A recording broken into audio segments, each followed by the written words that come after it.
Meillähän on tämä se aitompi omenasiideri, joka on puristettu aidoista omenoista. Ja tässä on jopa hyvä Suomesta merkki. Anssin kauppa. Nyt kiinnostaa.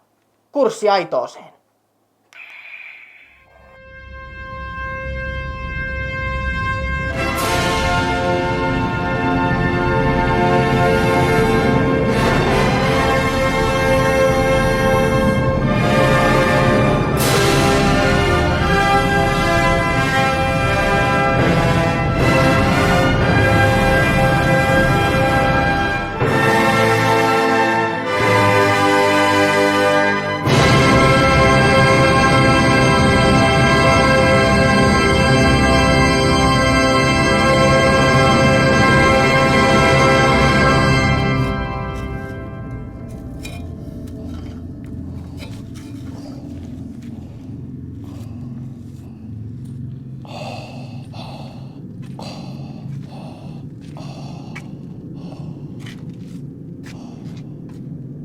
Anssin kauppa.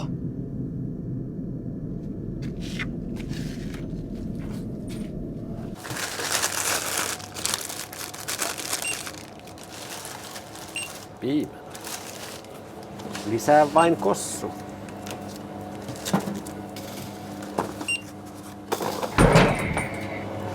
Morjens. Jahas, terve vaan. Onko tämä Anssin kauppa? Kyllä, kyllä. Kysy vaan, jos tarvitset apua. Näytänkö minä siltä, että minä tarvitsen apua? Tolvanat.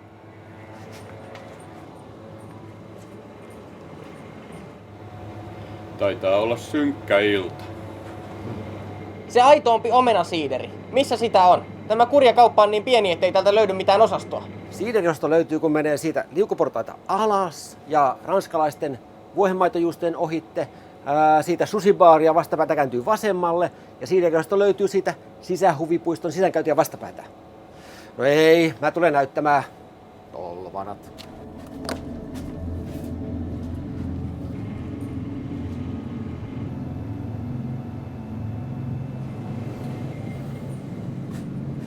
Tässähän se aitompi omenasiideri. Se on tehty oikeista omenoista.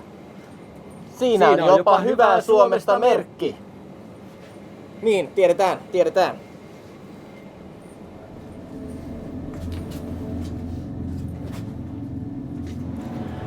Taitaa olla synkkä ilta.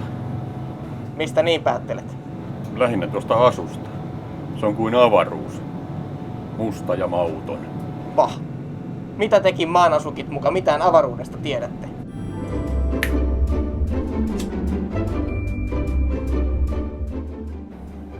Niin, mitä tiedämme avaruudesta?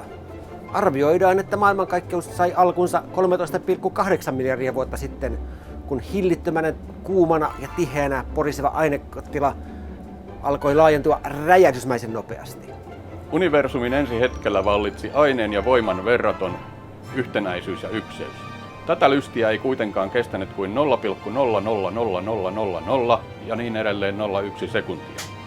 Pian voima ja vuorovaikutus erkanivat toisistaan ja maailmankaikkeuden lait kirjoitettiin tähtiin. Niin, näiden voimien ja vuorovaikutusten alaisena pieni ihmislapsi lähes 14 miljardia vuotta myöhemmin tallustaa ja ihmettelee jutun juonta. Ihmismieli laajenee kuin avaruus, mutta reunoilla on silkka tyhjyys. Ahdistuksen musta aukko, johon syöksymme yksin kuin kuka tahansa muu. Niin, moni ajattelee, että juuri hänen synkkyytensä ja elämän tyhjyytensä ovat ainutlaatuisia. Eivät ne sitä ole, vaan elämän turhuus on universaalia.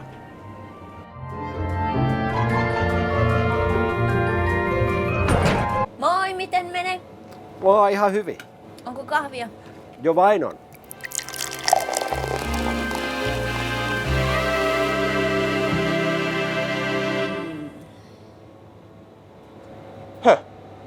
Eikö kahvi olekaan pahaa? Minä luulin, että se on aina vanhaa. No ei niinkään, se on sellainen pieni joke. Jaa. Mitäs kahvia se sitten on? Itsehän suosin tummapaahtoista, mutta te herkkänahat kaiketi ryystätte jotain vaaleapaahtoista. Kyllä vaan, se aitompi vaalea kahvia Brasiliasta. meillä on myös se aitompi tumma kahvi. Se on perulaista, tosi tummaa. Tampereen Pahtimon Hanna-Mari tekee näitä meille. Onko se tummempaa kuin avaruuden loputon pimeys? Mustempaa kuin musta aukko? No ei nyt ihan, mutta tosi hyvä. Taitaa olla synkä ilta.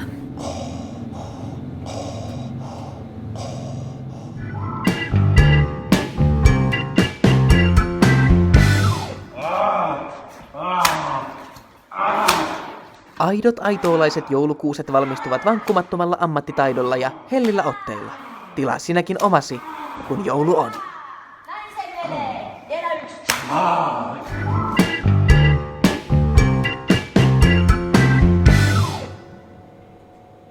Taitaa olla synkä ilta. Tuosta asusta päätelen. Jo toinen kerta tänään. Onpa ärsyttävää. Mikä vika vanhassa kunnon mustassa on? Musta on aina tyylikäs. Klassikko. Minä kuulin, että musta poistui muodista jokin aika sitten. Joo, musta on jotenkin niin päsee. Kauppias sanoi, että se sointuu kauniisti silmieni kanssa. Eihän kauppiasin koskaan voi luottaa. Se ryökäle!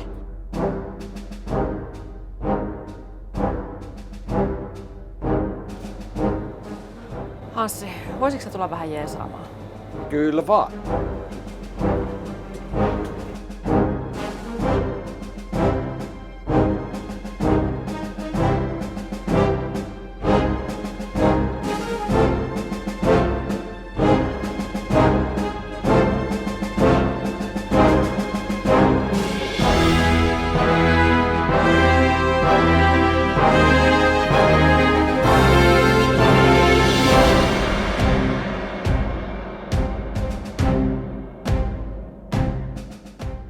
Joo, eli 49 euroa. Se on muuten melkein jo perjantai, paitsi että tiistai.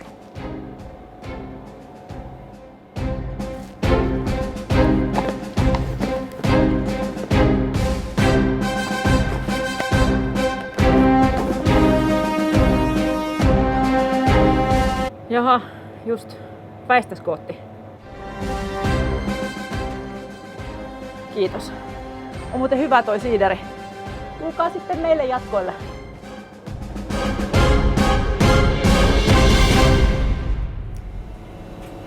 Hän on opettaja. Stressaava työ. Niin, mutta pitkät kesälomat. Niin pitkät kesälomat.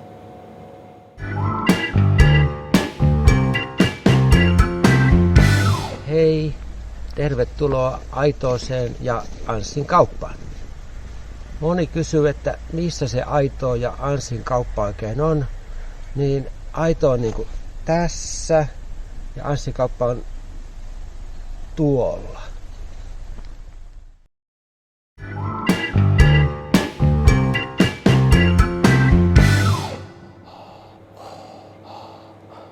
Opettajan vierailu palautti mieleeni sen, kuinka alakouluaikana muut luokkatoverit kiusasivat minua ulkonevista korvistani. Mutta johan kiusaaminen loppui, kun laitoin kypärän päähän. No voi että, on se kurjaa. Taitaa kuitenkin olla niin, että ei elämästä kukaan traumoitta selviä. Ja pahat ajatukset jäävät helposti takaraivoon kytämään. Elämä kolhi ja tekee mustelmia mielenkin. Niin, paitsi jos on kypärä. Minä olen aina onnistunut kääntämään heikkoudet vahvuuksiksi. Olen kovettanut itseni niin, että mitkään kolhut eivät minua pysty vahingoittamaan. Olen hullu ori, joka raivaa esteet tieltään. Kaikki haluavat nähdä heikkoutta, ja kun minussa eivät sitä näe, herääkin pelko ja sen mukana kunnioitus. Otetaan esimerkiksi tämä uniapnea, josta olen kärsinyt varsin pitkään. Se on ikävä vaiva, mutta minä olen onnistunut kääntämään sen edukseni. Nyt se on osa pelkoa ja ahdistusta synnyttävää karaktääriäni. Siitä tuo raskas hengitys siis johtuu. Kannattaisi suhtautua sairauteen vakavasti. Niin, Olli Lindholm kuoli siihen. Ai jaa, tuota en tiennytkään. Yötä kyllä kuuntelin nuorena paljon. Rakkaus on lumivalkoinen. Sitä kappaletta vihasin. Rakkaus on sekundaa. Se ei ole aseena kilpailukykyinen. Pelko sen sijaan on aseena voittamaton. Kun pelkoa kylvää, saa ihmiset ryömymään edessään. Se leviää kuin virus, ja kuin varkain jokainen on siinä yhtäkkiä kiinni. Niin. Ihminen on kiinni omassa pelossaan kuin kuha aitoolaisessa vaapussa. Mutta eihän pelko ketään houkuttele. Ehkä todellinen syötti onkin viha. Siitä ihmiset ja kuhat kiinnostuvat. Pelko puolestaan on siima, joka nostaa vihan pintaa. Se on syvä ajatus. Niin, koko ajatus on syvältä. Mutta ihan sama, en nyt ala tässä teidän kanssa enempää jahnaamaan. Minulla on kiire ja sitä paitsi kulkuneuvoni akuista on virta vähissä. May the force be with you. Täällä on sähköauton latauspiste. Hinta vain euron alkavalta tunnilta. Naurettavan halpa hinta. Niin. No, otan tunnin latauksen ja tämän, se aitoompi omenasiiderin. Se on tehty oikeista omenoista. Paperit voisin katsoa.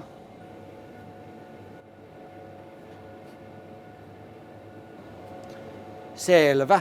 Eli 4,90 €. En maksa. Voisin tuhota kauppanne ja koko planeettanne yhdessä silmänräpäyksessä. Zot. Meidän kaupassa ei kiusata. Tämä on kiusaamisvapaata vyöhykettä. Tämähän ei ole K-kauppa.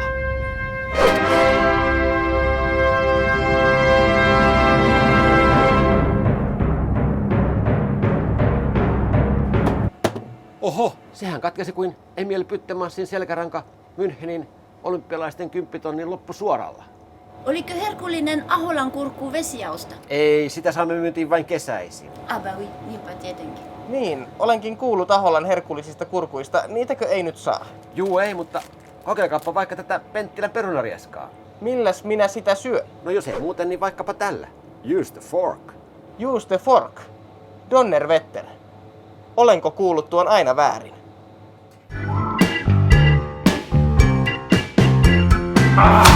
Hieronta Elise hoitaa lihaksesi kuntoon vankkumattomalla ammattitaidolla ja hellillä otteilla. Eikö toi ollut sama video kuin siinä toisessa mainoksessa?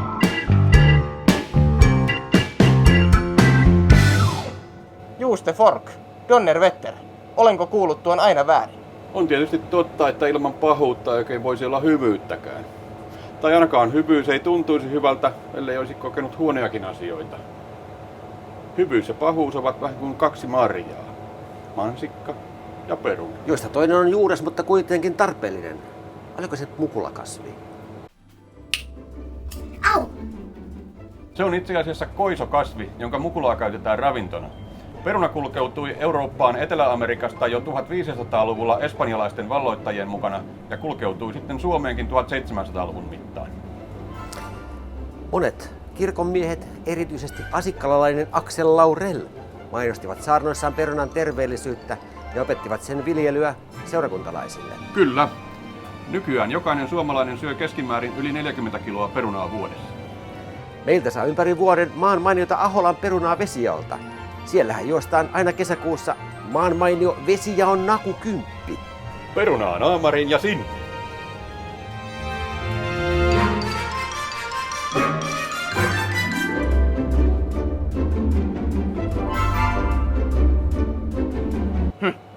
Ärsyttävää tuollainen vähämielinen hymyily. Lopettakaa. Jaa, sitä on noussut väärällä jalalla. Niin, ettepä taida olla täkäläisiä. En. Tulen kaukaa maailmojen ääristä. Ainahan tänne voi muuttaa. Uudet asukkaat ovat aina tervetulleita. Pukkivuoressa on edullisia tontteja ja Aitoossa on aivan loistavat polkujuoksumaastot. Ja hyvät lähipalvelut. No, ainakin kauppa. Ja koulut, alakoulu ja yläkoulu. Täällä on lapsille tilaa kasvaa ja olla. Voisin perustaa tänne tukikohtani. Sehän on hyvä ajatus. Toimitilojakin on sopivasti vapaana. Niin, vaikkapa hierontaillisen naapurissa, ihan tuossa lähellä. Ja Elise hieroo lihakset vetreiksi. Maailmojen tuho tukikohta. Kyläyhdistys voi hyvinkin auttaa tilojen kanssa. Aitoissa asioilla on tapana järjestyä. No Aitoossa ihmisillä on tapana järjestellä asioita. Minä asetun Aitooseen. Otan sen kokonaan itselleni ja muutan tämän hyvän tuulisen tuppukylän kokonaan pahaksi. Älä nyt hulluja puhuu, siihen ei pysty edes Vladimir. Minulle se on helppo juttu. Mutta hyvänen aika. Aito ja koko elävä maaseutu on niin täynnä hyviä asioita, että ei niitä hevillä pahoiksi muuteta. Niin, mieti vaikka Sarkasen tilan jäätelöä. Tai Heikkilän juustoja. Tai Teerimäen chilisossia. Aspilan sipuleita. Vesi ja on mansikamehua.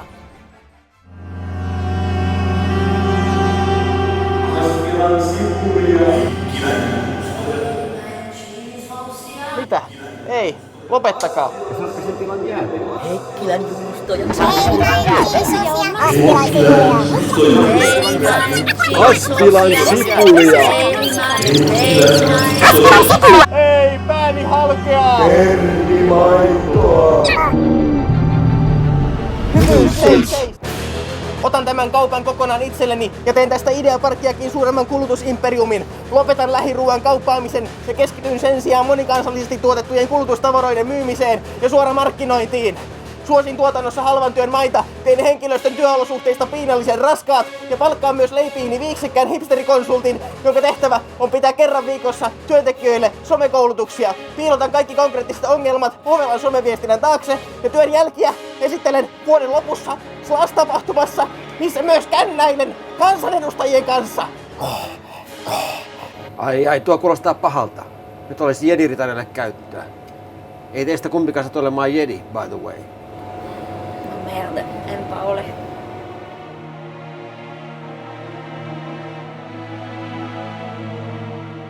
Niin, suoritin Jedi-ritareiden kirjekurssin vuosia sitten.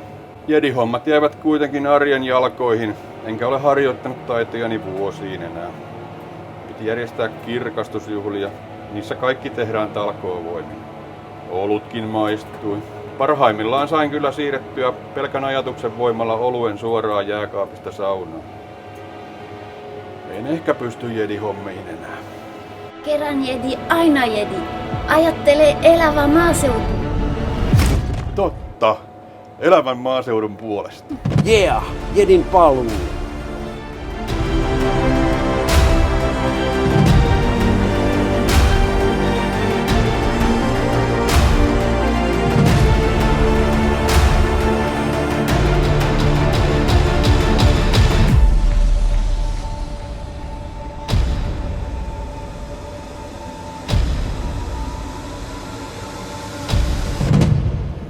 Vaistoni sanoi heti, että se aitoolainen omenasiideri, sähköautojen latauspiste eivät olleet ainoat syyt, minkä takia tulit tänään Aitooseen. Sinulla on jotain muutakin mielessäsi. Mistä sinä sen voit tietää? Olen Jedi. Niin. On kyllä totta, että se aitoompi omenasiideri houkutteli minut tänne Aitooseen.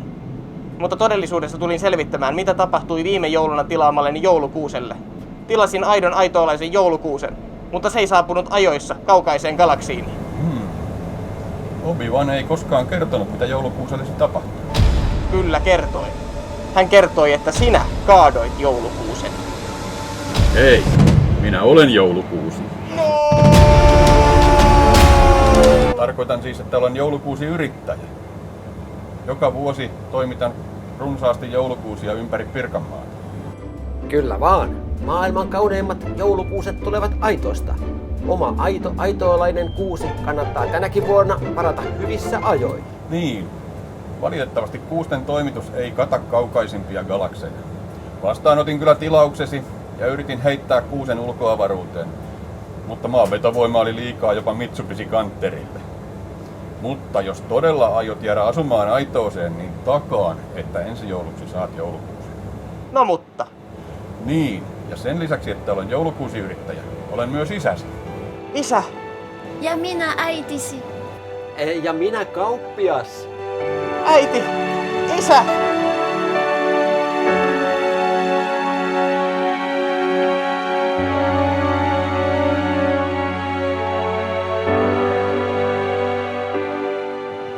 Ai, tällainen hyvän puuska ei tee pahuudelleni hyvää. Tuntuu kuin arg.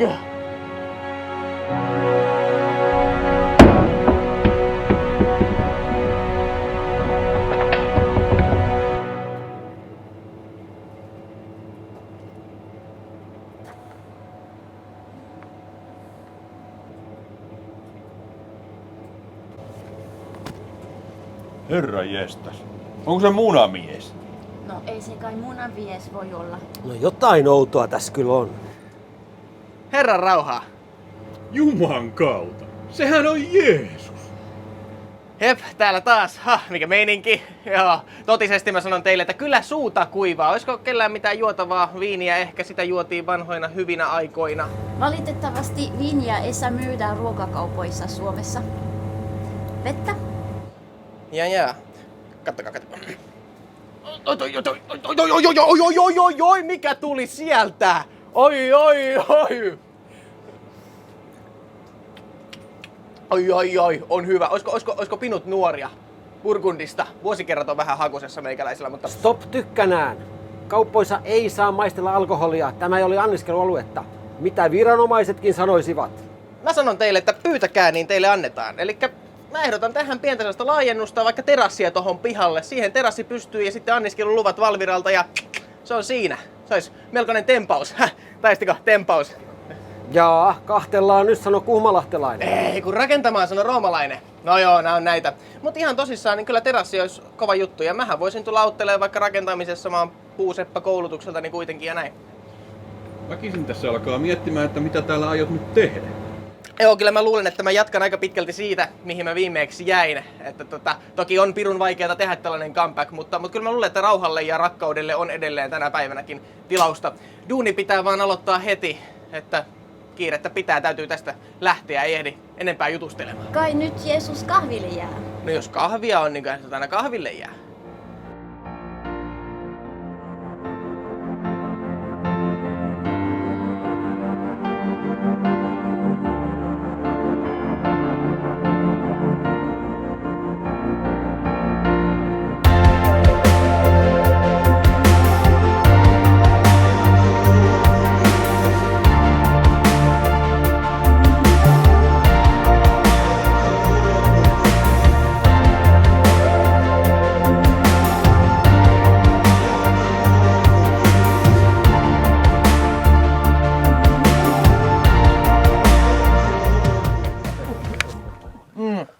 Ai että, kiitos paljon. Oli tosi nastaa, mutta nyt täytyy ikävä kyllä rientää. Ahneus ja ilmastokriisi pitää laittaa kuriin. Yksi ihminen ei voi tehdä kaikkea, mutta jokainen voi tehdä jotakin. Näytän niille. Parempaa kohti, parempaa kohti. Parempaa kohti. Parempaa kohti.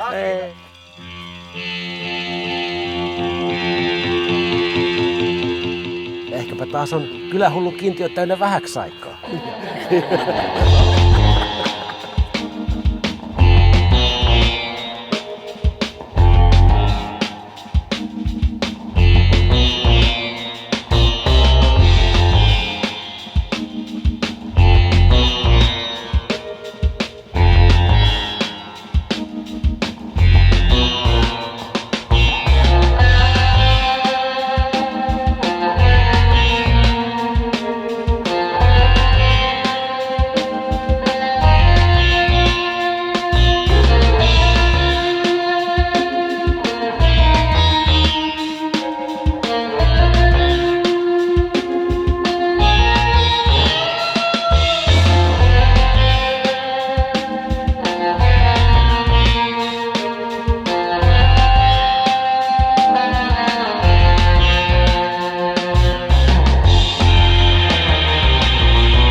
Ternimaitoa!